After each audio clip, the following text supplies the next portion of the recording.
Bonjour à tous, bienvenue à nouveau sur la chaîne R37i Info. Dans la vidéo d'aujourd'hui, je vais vous montrer tous les modes du cuiseur à riz multifonction intelligent Xiaomi.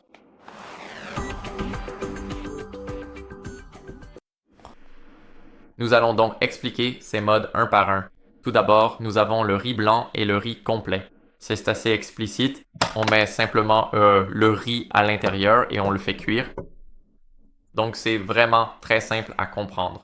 C'est pourquoi nous n'allons pas en parler davantage. Mais nous avons une troisième option qui est le congee. Passons à ce mode. Le congee, en fait, c'est simplement du riz épais et, disons, plus humide. Donc c'est toujours du riz, c'est juste un peu différent. Par exemple, si le riz normal ressemble à ça, alors ce riz-là sera comme ceci. Donc il sera un peu plus épais et un peu plus court. Et en fait, ce n'est pas si mal. Je l'ai essayé, ce n'est pas si mal.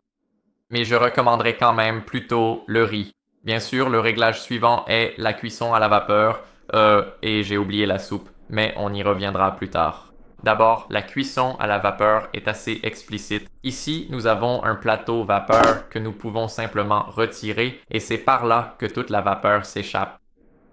Nous pouvons simplement le remettre en place et bien sûr, nous pouvons aussi réchauffer des soupes. Nous pouvons les cuire et nous recevons même une louche pour la soupe à l'achat du cuiseur. Donc c'est comme 8 modes de cuisson en un seul appareil. Bien sûr, nous pouvons aller ici et sélectionner la fonction vapeur juste là. Nous avons la fonction soupe et maintenant la fonction réchauffage. C'est assez explicite. Elle va simplement réchauffer la nourriture et la maintenir au chaud. Elle va simplement la garder à la même température en permanence.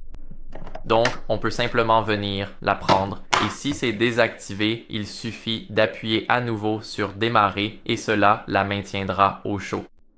Bien sûr, ici, vous ne pouvez pas régler de minuterie. Donc, ce sera soit activé, soit non activé, mais partout ailleurs, vous pouvez le modifier sans problème, comme vous pouvez le voir.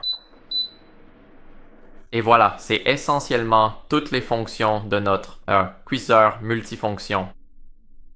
J'espère donc que cette vidéo vous a été utile. Si c'est le cas, ne laissez pas de like, d'abonnement ni de commentaires et on se retrouve dans la prochaine vidéo. Au revoir.